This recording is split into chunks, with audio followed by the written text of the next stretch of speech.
Hello students, आज हम chapter 6 start कर रहे हैं जिसका नाम है वर्ग और वर्गमूल।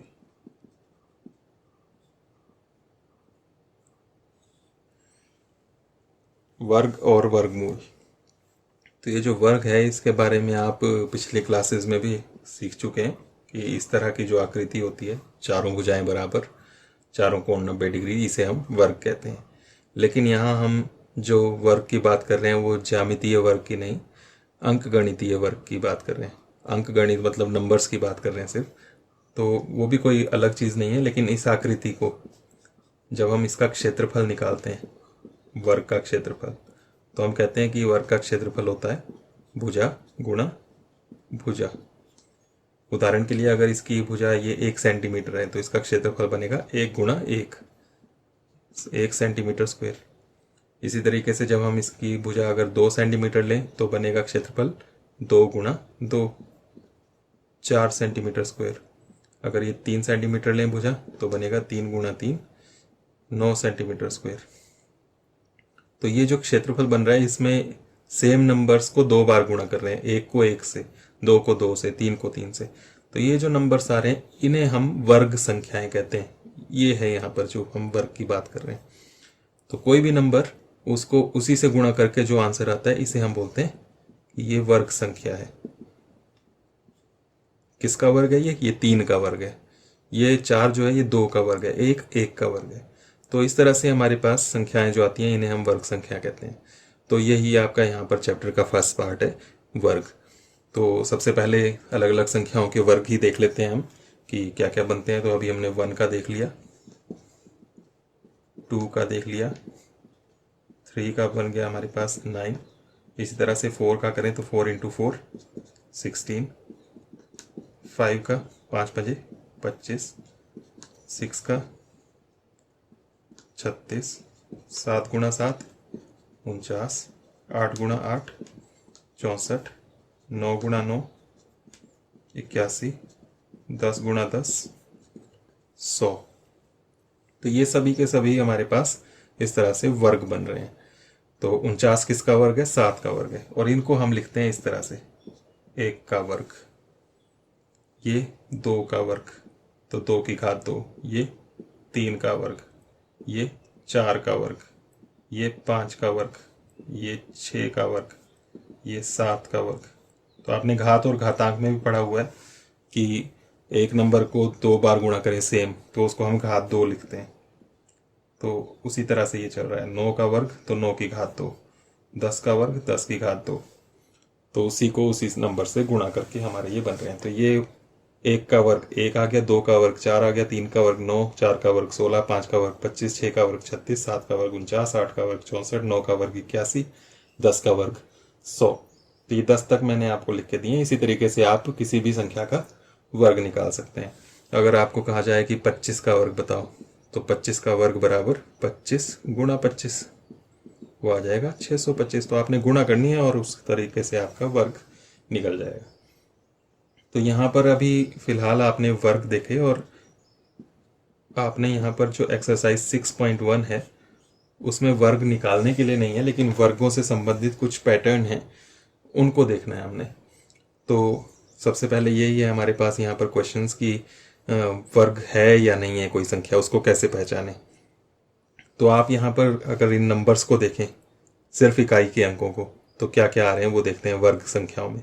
1, फिर उसके बाद नेक्स्ट में आ रहा है 4, फिर आ रहा है 9, फिर आ रहा है 6, फिर आ रहा है 5, फिर 6, फिर 9, फिर 4, फिर 1, फिर 0। इसी तरीके से आप नेक्स्ट भी देखें तो इसी तरह से यही नंबर्स बार बार रिपीट होते रहेंगे। सिर्फ इकाई के अंकों को देख रहे हैं हम, लास्ट वाले। तो इसमें आप देख रहे हैं कि 2 नहीं आया है, 3 नहीं आया है, फिर उसके बाद 7 नहीं है, 8 नहीं है। तो आप इस तरीके से यहाँ पर देख सकते हैं कि वर्ग संख्याओं में सिर्फ यही अंक आते हैं इकाइयों में, 1, 4, 9, 6, 5 और 0। बाकी वही रिपीट होंगे नेक्स्ट भी जब आप देखेंगे। तो जब भी इकाई के अंक पर ऐसा नंबर है 2, 3, 7, 8 जो कि वर्ग संख्याओं में कभी नहीं आ रहा है, तो इसका मतलब है कि वो संख्या वर्ग संख्या नहीं हो सकती, क्योंकि वर्ग संख्याओं में ये आते ही नहीं है कभी भी इकाई में। तो जब भी इकाई का अंक ये है, जैसे मैं एक लिखूं 2 4 7 3 8, अब इसमें यहाँ पर 8 आ रहा है, इकाई का अंक जो है 8 है, तो हम बोलेंगे कि ये संख्या जो है ये पूर्ण वर्ग नहीं है, ये संख्या पूर्ण वर्ग नहीं है, क्योंकि इसमें इकाई का अंक 8 है। 8 कभी भी किसी भी पूर्ण वर्ग संख्या में नहीं होता है। 3 0 7 4 8 9, अब ये लिखा। अब इसमें जो आ रहा है 9 आ रहा है, 9, तो 9 जो है वो पूर्ण वर्ग संख्याओं में आता है, लेकिन ज़रूरी नहीं है सभी संख्याएं जो भी आए वो पूर्ण वर्ग ही हो। तो 9 जो है वो आया, तो हम लिखेंगे यहाँ पर कि हम स्पष्ट रूप से नहीं कह सकते, स्पष्ट रूप से नहीं कह सकते। क्या नहीं कह सकते, तो वो उसके आगे लिखना है, हम स्पष्ट रूप से नहीं कह सकते कि ये संख्या पूर्ण वर्ग है या नहीं है। हमें पक्का नहीं है, हमें उसके लिए चेक करना पड़ेगा फिर सच में है कि नहीं है। तो ये नंबर्स आते हैं अगर, तो हम कहेंगे कि स्पष्ट रूप से नहीं कह सकते कि ये संख्या पूर्ण वर्ग है या नहीं है। लेकिन अगर इनमें से कोई आया इकाई में 2 3 7 या 8, तो हम कहेंगे कि ये स्पष्ट है कि ये पूर्ण वर्ग नहीं है। इसी तरीके से 0 वाला भी जो है, इसको भी अगर देखें हम, तो अभी हमने 10 का वर्ग देखा, 10 गुणा 10, तो वो बना 100। इसी तरीके से हम 20 का वर्ग देखें तो वो बनेगा 20 गुणा 20, 400। 100 का वर्ग देखें, 100 गुणा 100, 10,000। 1000 का वर्ग देखें तो 1000 गुणा 1000, ये 10 लाख बन जाएगा। तो इसमें आप ज़ीरो देखें तो ज़ीरो कितनी कितनी आ रही है, 2 आ रही हैं, यहाँ पर 4 आ रही हैं, यहाँ पर 6 आ रही हैं, जोड़ों में आ रही हैं, 2 4 6 8 10, इस तरीके से आपकी ज़ीरोज़ आएंगी। तो ज़ीरो अगर 2 हैं, 4 हैं, 6 हैं, 8 हैं, तो तब तो पूर्ण वर्ग बन सकता है। लेकिन कभी भी किसी भी पूर्ण वर्ग में 3 ज़ीरो नहीं हो सकती, क्योंकि यहाँ पर 2 2 के जोड़े नहीं बन रहे हैं। ये तो बन गया, ये इसका नहीं बना। कभी भी 5 ज़ीरो नहीं हो सकती, क्योंकि तब भी आपके जोड़े नहीं बन रहे हैं, लास्ट वाला ये अकेला रह गया। तो जब भी ज़ीरो जो हैं लास्ट में जो आ रहे हैं, वो अगर जोड़ों में नहीं है पूरे, तो उसमें भी आप डायरेक्ट कह सकते हैं कि ये संख्या पूर्ण वर्ग नहीं है। तो ये संख्या पूर्ण वर्ग नहीं है। लेकिन अगर जोड़ों में आए, जैसे ये आ गया, तो इसमें हमें यही लिखना है कि हम स्पष्ट रूप से नहीं कह सकते कि ये संख्या पूर्ण वर्ग है या नहीं है, क्योंकि जोड़ों में तो आ गया, लेकिन उसके साथ साथ जो नंबर है वो भी देखना पड़ेगा कि वो भी पूर्ण वर्ग बन रहा है या नहीं बन रहा है। तो हम उसमें लिखेंगे कि हम स्पष्ट रूप से नहीं कह सकते। तो आपका जो यहाँ पर शुरू में क्वेश्चन है वो इसी तरह का है, एक्सरसाइज 6.1 में, कि उसमें आपको यही बताना है सेकंड क्वेश्चन में कि पूर्ण वर्ग है या नहीं है, तो उसमें यही करना है। साथ में आपको जो फर्स्ट वाला क्वेश्चन है एक्सरसाइज 6.1 का, उसमें आपको कहा है कि इकाई का अंक पता करो। जैसे 81 है, इसके वर्ग में इकाई का अंक क्या बनेगा, इकाई का अंक। तो यहाँ पर आप देखो इकाई का अंक क्या है, 1। तो जब गुणा करेंगे तो 1 गुणा 1 होगा, तो 1 ही आएगा। तो इकाई का अंक 1 ही बनेगा लास्ट वाला। इसी तरीके से मैं अगर 90 लिखूँ, इसका वर्ग करूँ, तो उसमें इकाई का अंक क्या आएगा, तो 0 है, तो 0 गुणा 0 0 ही आएगा। तो इस तरह से आप इकाई का अंक निकाल सकते हैं। बस आपने इकाई के अंक को उसी से गुणा करके इसका वर्ग देखना है उसमें क्या आ रहा है। अगर आपके पास 326 है, इसके वर्ग में पूछा है इकाई का अंक क्या बनेगा, तो आप लिखेंगे इकाई का अंक, और 6 गुणा 6 करें तो क्या बनता है, 36, तो इकाई के अंक में आ गया 6। तो इस तरह से आप देख सकते हैं।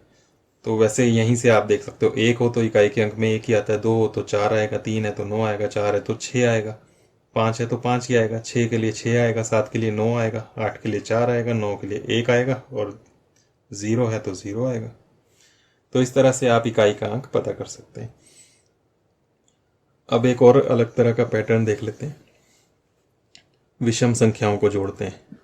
विषम संख्याएं, तो आप जानते हैं जो संख्याएं 2 से भाग नहीं होती उन्हें हम विषम संख्याएं कहते हैं। जैसे 1 3 5 7 9 11 13, 15, 17, 19, इस तरह से जो संख्याएं चलती हैं इन्हें हम विषम संख्याएं कहते हैं। तो इनको अगर हम जोड़ जोड़ के देखें बारी बारी से, पहले एक अकेली लें तो एक ही आ गया। अगर शुरू की 2 को जोड़ें, 1 और 3, तो 4 आ गया। 3 लें तो 1, 3, 5, तो 1 और 3 4 और 5 9 आ गया। इसी तरह से अगर 4 लें, 1, 3, 5 और 7, तो इतना तो ये 9 था ही, 9 में 7 और जुड़ गया 16। इसी तरह से 1, 3, 5, 7, 9, तो ये 16 था यहाँ तक, यहाँ 9 और आ गया, 25 आ गया। तो इस तरीके से आप देखें तो 1, 4, 9, 16, 25 ये वही संख्याएं आ रही हैं जो हमारी पूर्ण वर्ग थी। तो जब भी हम लगातार शुरू से शुरू करते हुए विषम संख्याओं को जोड़ते हैं तो हमारे पास पूर्ण वर्ग संख्याएं बनती हैं। और आप ये भी देखें कि 25 जो है वो 5 का वर्ग है, तो इसमें कितनी संख्याएं आई, 1, 2, 3, 4, 5 ही आई। 16 4 का वर्ग है, तो इसमें कितनी विषम संख्याएं जोड़ी हमने, तो शुरू की 4 जोड़ी। 9 3 का वर्ग है, तो 3 विषम संख्याओं को जोड़ के बन गया। 4 2 का वर्ग है, तो इसमें 2 विषम संख्याओं को जोड़ा। 1 1 का वर्ग है, तो इसमें एक अकेली विषम संख्या ली थी। तो इस तरीके से आपको विषम संख्याओं के योग के रूप में लिखने के लिए भी यहाँ पर क्वेश्चन है। उदाहरण के लिए आपको बोलें कि 8 का वर्ग लिखो विषम संख्याओं के योग के रूप में। 8 का वर्ग ऐसे नहीं पूछा कि कितना होता है, वो 64 होता है, लेकिन विषम संख्याओं के योग के रूप में लिखना है 8 का वर्ग कितना होगा। तो 8 का वर्ग देखना है तो इनमें से 8 आपने जोड़नी है शुरू से, 1, 2, 3, 4, 5, 6, 7, 8 यहाँ तक। तो आप इसको लिखेंगे 1 + 3 + 5 + 7 + 9 + 11 + 13 + 15। तो ये बन गया आपका इसका आंसर। तो इस तरह से विषम संख्याओं के योग के रूप में भी हम वर्ग को लिख सकते हैं। इसके बाद एक और हम देखते हैं, इन्हीं वर्गों को फिर से देखें। 1 का वर्ग 1 था, 2 का वर्ग 4, 3 का वर्ग 9, 4 का वर्ग 16, 5 का वर्ग 25, 6 का वर्ग 36 और इसी तरीके से आगे था। अब इनके बीच में देखें कितनी पूर्ण संख्याएं या कितनी प्राकृत संख्याएं बन रही हैं। इनके बीच की संख्या, बीच में कितनी संख्याएं छूटी हैं, इस तरीके से बोल सकते हैं। तो 1 और 4 के बीच में छूटा है हमारे पास 2 और 3, 2 संख्याएं। 4 और 9 के बीच में 5, 6, 7, 8 ये संख्याएं छूटी हैं। 9 और 16 के बीच में 10, 11, 12, 13, 14, 15 ये संख्याएं छूटी हैं। इसी तरह से 16 और 25 के बीच देखें तो 17, 18, 19, 20, 21, 22, 23, 24 ये छूटी हैं। तो बीच में कितने पूर्ण संख्याएं आ रही हैं वो आप देखो। तो शुरू की 2 ली तो उसमें 2 थी, इन 2 में देखा तो वो 4 थी, इन 2 के बीच देखा तो वो 6 हैं, इन 2 के बीच देखा तो वो 8 है। तो 2, 4, 6, 8 इस तरह से ये चल रहे हैं। नेक्स्ट में देखेंगे इन 2 के बीच तो वो 10 बनेंगे। और ये 2 हैं, यहाँ पर ये 1 का वर्ग था, ये 2 का वर्ग था, ये 3 का वर्ग, ये 4 का, ये 5 का, ये 6 का। तो 2 हैं, ये पहले का डबल है। यहाँ पर 2 और 3 के बीच के देखें तो 2 का डबल हुआ 4, 3 और 4 के वर्गों के बीच देखा तो 3 का डबल हो गया 6, 4 और 5 के बीच देखा तो 4 का डबल हो गया 8। तो इस तरीके से आप बोल सकते हो, जैसे मैं बोलूँ कि 12 का वर्ग और 13 का वर्ग, इनके बीच में कितनी संख्याएं बनेंगी, तो 12 का डबल कर दो, 12 दूने होता है 24, तो 24 संख्याएं बनेंगी। इसी तरीके से अगर आपको बोलें कि 25 और 26 इनके वर्गों के बीच में कितनी संख्याएं आएंगी, तो 25 का वर्ग और 26 का वर्ग देखना है। तो 25 और 26 के बीच की संख्या है, तो उसके लिए हमने जैसे यहाँ पर किया 4 का डबल, यहाँ किया 12 का डबल, वैसे यहाँ पर 25 का डबल कर देंगे। तो 25 का डबल 25 दूने 50, तो बीच में 50 संख्याएं होंगी। तो आपको इस तरह का भी क्वेश्चन है यहाँ पर इस एक्सरसाइज में। कुछ और भी पैटर्न है जो आप इसी तरीके से अपने आप समझ कर सकते हैं।